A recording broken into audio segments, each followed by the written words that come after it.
Now, understand that this is not a genealogy.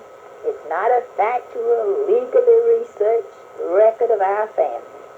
It is nothing more nor less than a commentary and recollection of things, people, and events concerning our family and others, some of which I remember, some I heard from my parents, and others.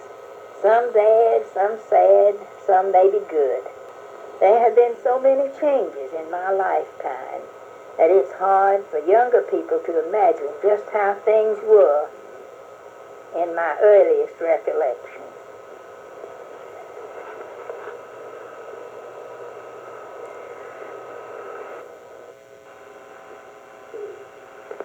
Take Cataula, for instance.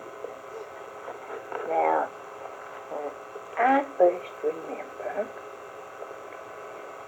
the only road that went by, number 27, ran in front of our house. The road that leads from Cataula over to the Granberry Place was not there. There was some ponds and woods and all that over there. And the ponds were right by the railroad track, and the boys used to go over there and catch a lot of fish. But anyway, the house where we lived, which Daddy built when I was 4 years old. Until then, we lived at the Granberry Place, where I was born. The new house was 4 rooms, unpainted, and a big ditch or gully ran right back of it, which it took years and years to fill up that gully. I don't believe that we had much land at first with the house, but Daddy bought more land later. The layout of Cataula is very much the same, but most houses have been changed. On the road from the Whetstone Branch to Old Jones, Lewis's father, had a house on the right, back from the road. It was out where, I think they call it the Johnson Road now. It goes over there. A lot of people live over there now. But that was the only house there. And it burned while they lived there. Then they moved up, lived in Hamilton, because Mr. Paul was in the sawmill business. Then on the same side of the road was the old house where Daddy lived when he was a boy. Blacks lived there when I first remember. All the water was brought from a spring at the foot of the hill back of the house. All the washing was done down there. I've been there many times. Then, on the same side of the road, the house across from ours, Daddy's Uncle Stan Hart lived in it. He must not have lived there too long, because there was a succession of people lived there afterwards. Uncle Stan was Daddy's mother's brother. And it was when I first started school that they lived there. And he had, I think, 4 children. Pansy was the oldest girl, and she was nice to me when I started school. She sort of looked after me. And I know that Mama had told me never to get in the car with anybody, so we'd be walking to school, and if somebody came along that we knew and asked us to ride, well, I wouldn't get in the car, so they would have to walk with me. They had 2 boys, and they didn't want to go to school. They'd send them off to school, and they'd see them sneaking around in the woods up there later on. And I remember one of them named Louis, and he used to sit in stools and play with a little news that came off the brown new tobacco, little stamps. And they later moved up to Mouthful. And I think the oldest son became a kind of a liquor dealer. I heard he did. Finally, in the days of John Wallace, he was shot and killed, and everybody thought John Wallace had something to do with it. Now, his name was Buddy, And then there was a young girl named Adele, and she had a terrible temper and screamed and hollered like I don't know what, is all I remember about her.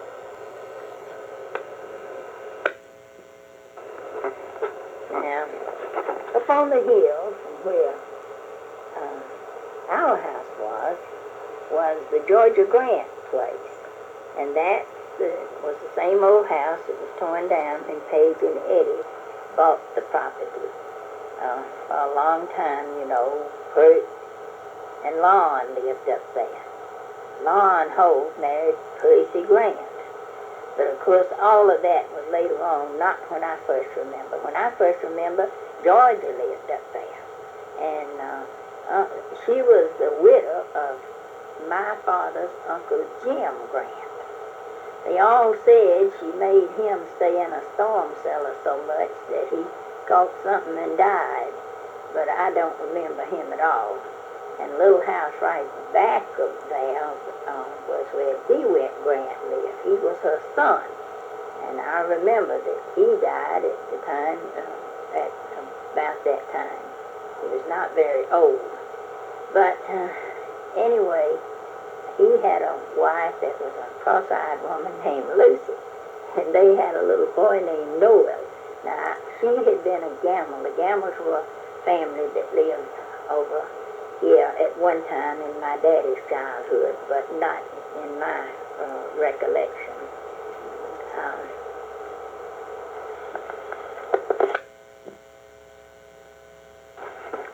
Now, up on the hill, on the left, was an old house that had been a stagecoach stop.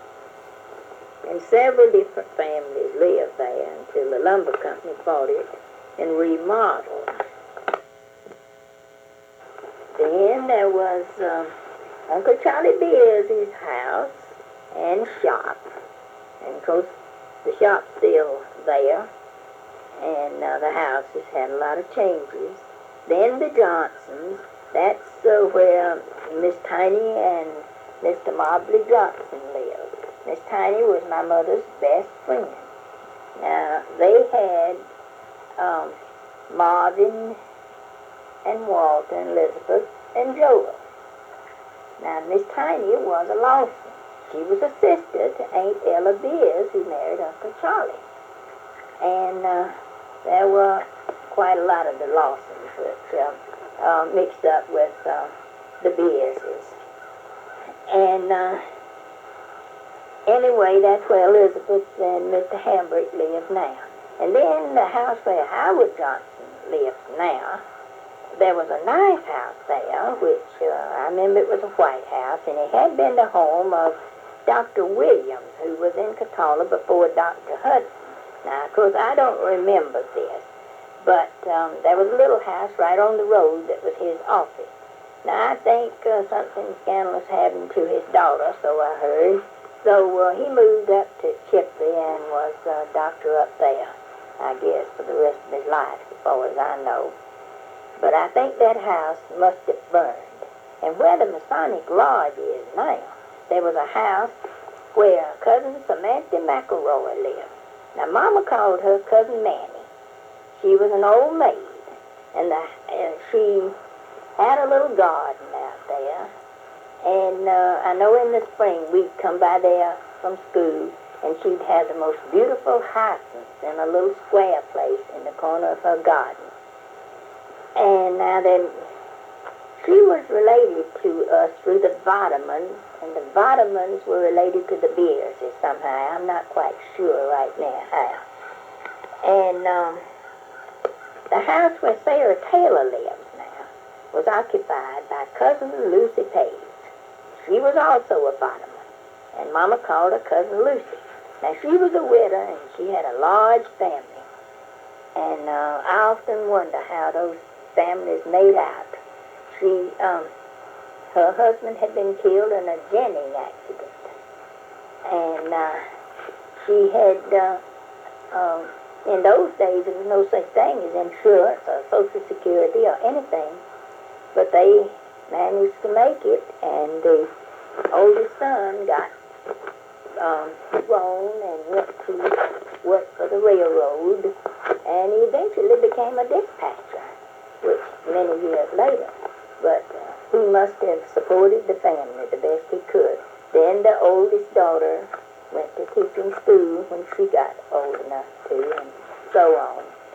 And then, let's see, after you passed there was the house where the Joneses live now, but of course that house burned and they have a different house there. But I believe that my grandfather, Biz, and Aunt Grace and Jimmy lived there at the time that Grace got married. I think that was a house where she married. And then on next to that one, where the Buckners lived for many years, that was a Klein home. Now, Mr. Klein was an old Civil War veteran, and Mr. A.C. Hobbs married his daughter, Bessie, and that's Margie's mother.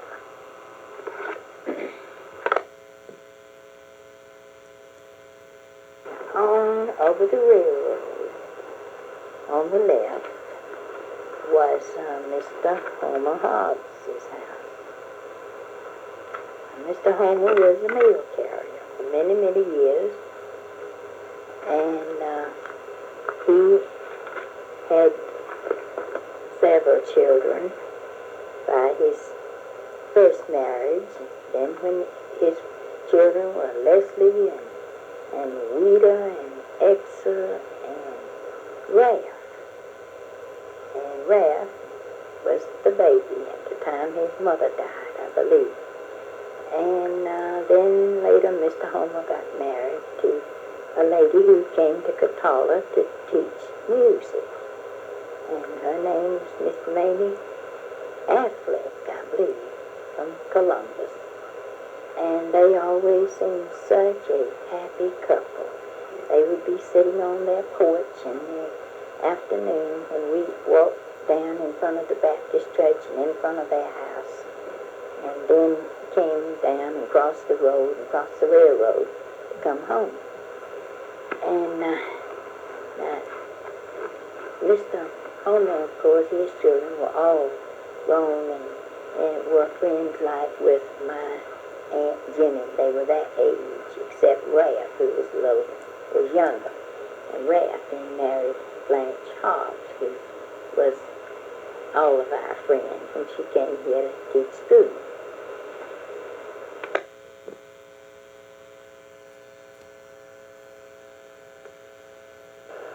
Now, Blanche was not Blanche Hobbs until she married Ralph. And she was Blanche Strong. She lived up in North Georgia before she came down to teach. And Miss Mamie was not Miss Mamie Affleck, but Miss Mamie Chalmers.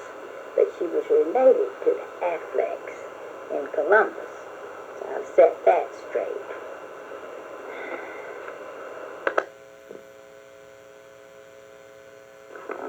Across the road from Mr. Homer's house was Mr. A.C. Hobbs' house. And he was a brother, Mr. Homer. And they were the only people in Cataula who had a bathroom in the house. And they didn't have a septic tank. I think they let all the sewage run out on the bank out there. It was talked about sometime. I was thinking it was. And after you go around the little road toward the Methodist church, let's see, Miss Annie Ollie's house is up there. And then Miss Sally O'Neill's house, I think they were sisters, and it's still there. Both of those houses are still there. And Miss Annie Olive was Mr. Dave Olive's wife. And Mr. Dave Olive was the adopted son of my daddy's Aunt Mary and her husband, Tom Hamby. They didn't have any children, but they raised him. And he was a drinker.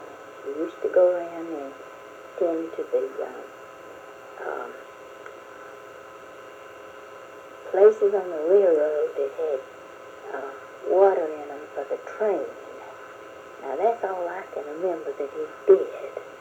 But they lived up there in that house on the hill.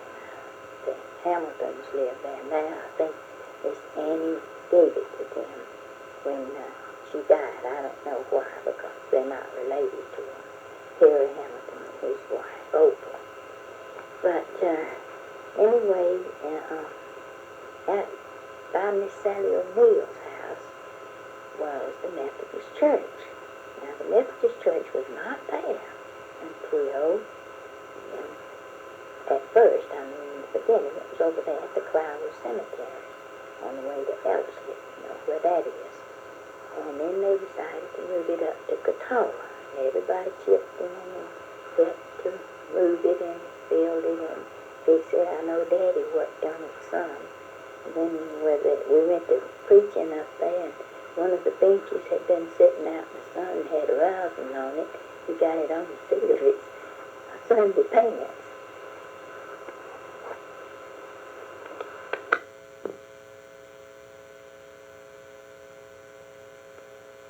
Next house on that circle was Dr. Hudson's house, where the Corleys live now. And then next to them was my grandfather Grant's house, which looks pretty much like it did when he lived there to me, because many people have lived in it since he passed away, but it hasn't changed too much, because the Hudson home's been changed a lot, and the Corleys have fixed it up a lot. Now, immediately over the railroad, there were two houses. My grandmother's parents, the Beerses, lived in one of them.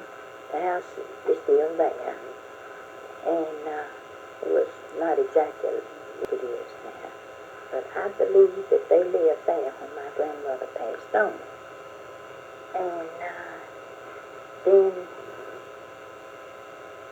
there, next door, there was a little house with gingerbread trim. I remember it, and I don't know what came of it, but Margie Hobbs remembers that house too. And the old mill house was not there when I first remember, but it was built by Mr. A.C. Hobbs as a potato curing house. I think the idea was new then. They used to put your potatoes out in a potato hill, and before the winter was over, they all tasted rotten. But after they started curing them, that would keep them through the winter. It was done with heat or something. Mr. Hobbs was an innovative businessman. He planted all these pecan trees around here on this old pole land. I think some of this land belonged to his family.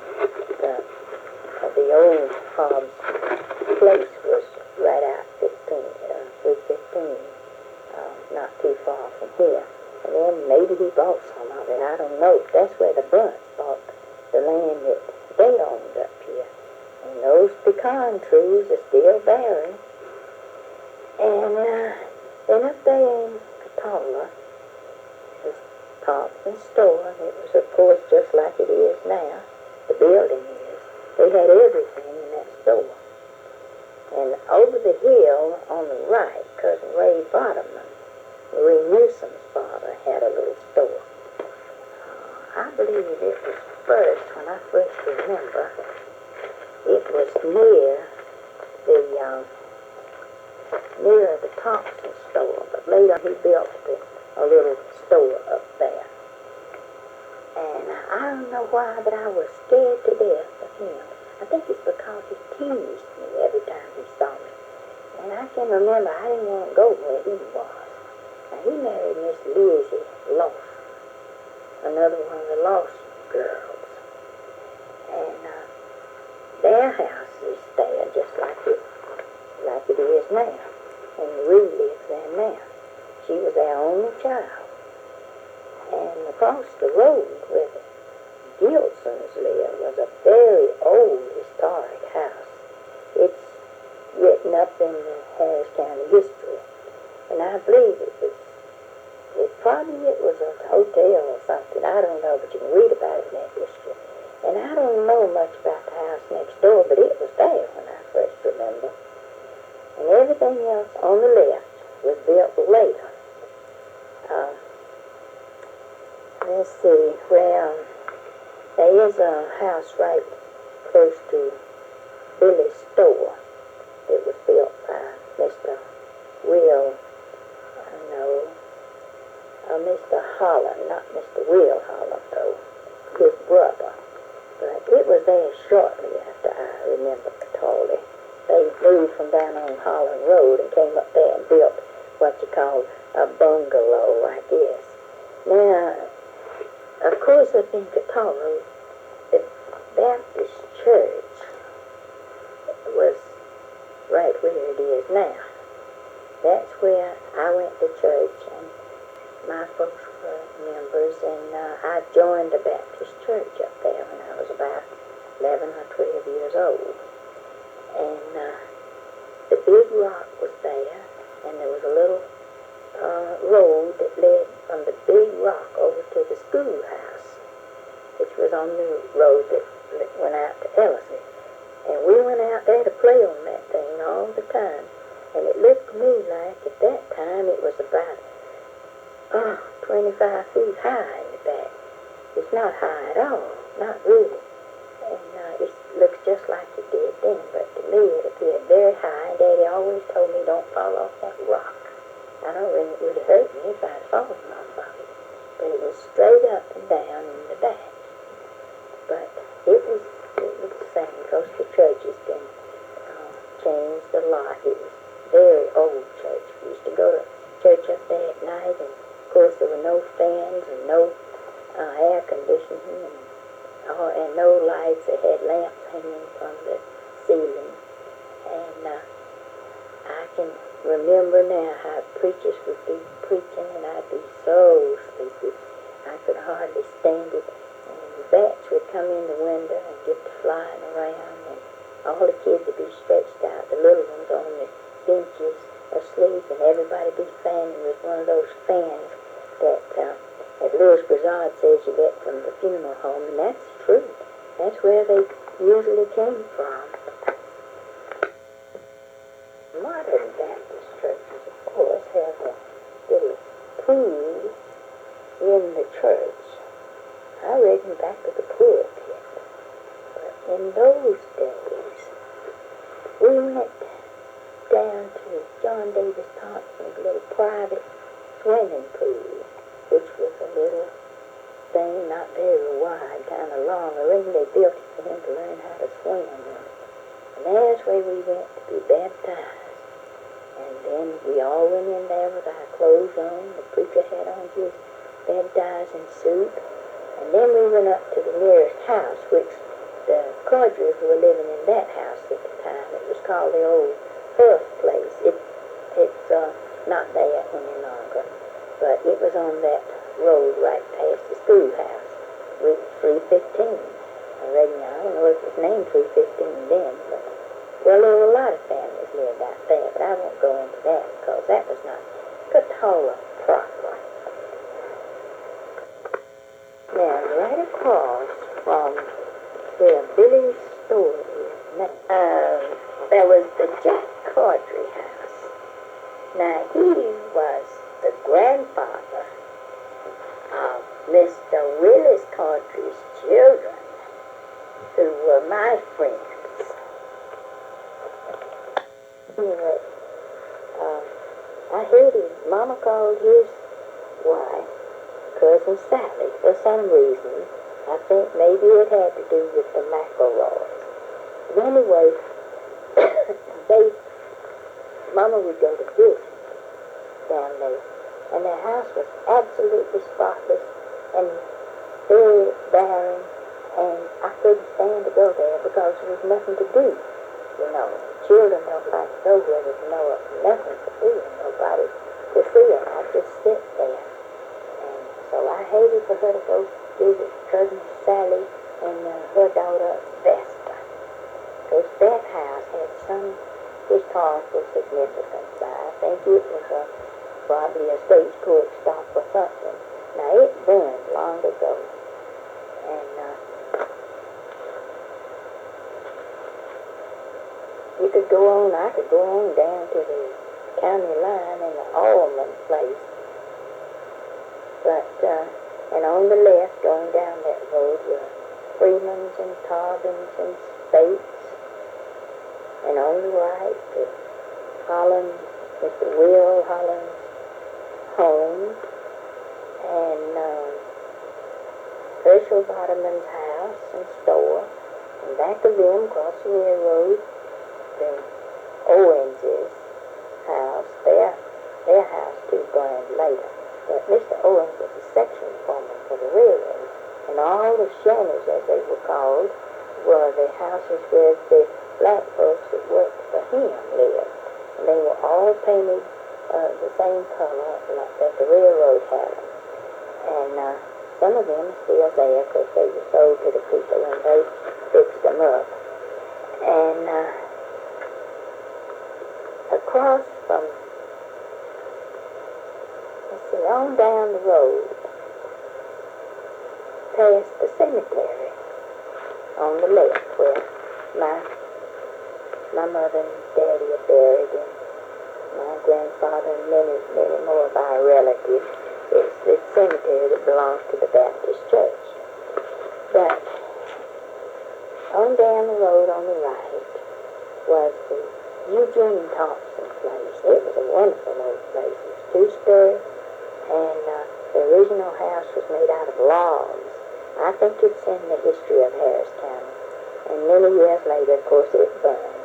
And on further was the Burke place, where my daddy worked his first year away from home. Of course, there were some more houses, but not of any significance, I guess. I can't recall those things. When I was a very small place, that Standing Boy Creek down there didn't have a bridge across it.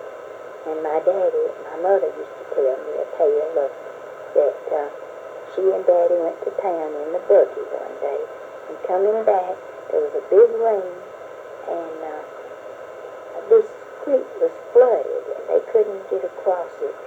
And somebody came along and helped them, took me across, and then they came on across. It was fearsome, I tell you. And the Whetstone Branch didn't have a bridge across it when I was very, very small. I tell you, this place was wild in those days. And going back from the Granberry Place to Hamilton, there, up on the left, on the road, off the road rather, up on the hill, there's a road that leads down to where my daddy's Aunt Matt Pearson lived. She lived way down, I reckon it's a mile or two down there. They used to say the road was so crooked a buzzard couldn't fly over it. But anyway, they lived down there, and y'all will remember that the Landresses lived there. That was their daughter's family. And now I think I haven't been on that road in a long, long time, but of course people live down there now, but the old house has been torn down, I think. And the Sue Jameson and them, they lived down there because Aunt Matt was her great-grandmother. And then my grandfather Grant, great-grandfather Grant's house was up on the hill there. House was up on the hill there. It's already burned. I don't know what happens to these old houses years ago. But of course he was gone before I was born, I think. And I don't remember him, but people lived there for many, many years, different ones. And on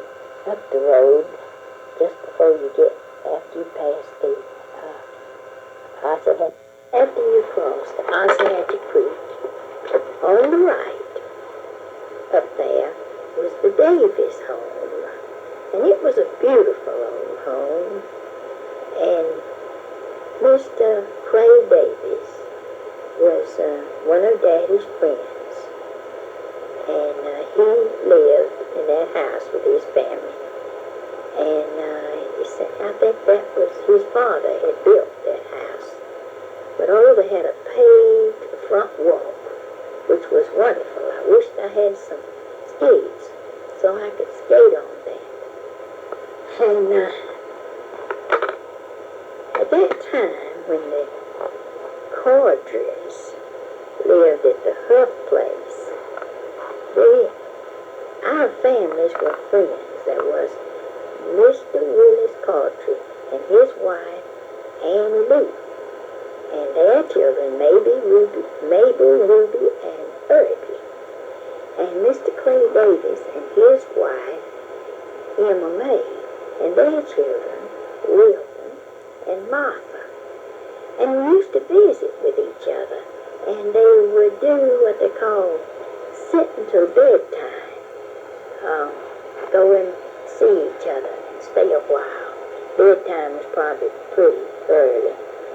And we used to go over to the Huff place. We kids would play out in the yard while the grown people rested. And we'd play There Ain't No Boogers Out Tonight. And there was an old family cemetery somewhere back of that house. We were scared to death to get near that place.